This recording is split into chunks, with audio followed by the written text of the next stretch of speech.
The power of unity. Once upon a time, there lived 3 buffaloes. Their friendship was so strong that they never left each other's side. They never even had a fight about anything the trio shared.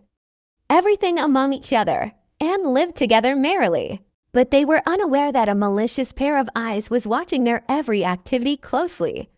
The lion was very fond of preying on buffaloes, but he can manage to handle only one at a time. But he can manage attacking the trio at a go would definitely be like signing one's own death warrant. To handle only one at a time. As buffaloes in a group are dangerously protective, but the lion was not going to give up. He started to spread rumors that would inflict misunderstanding between the buffaloes, and soon his plan started to work. The buffaloes, who had never fought in their lifetime, had a great fight. The fights even started getting ugly and they finally decided to part ways.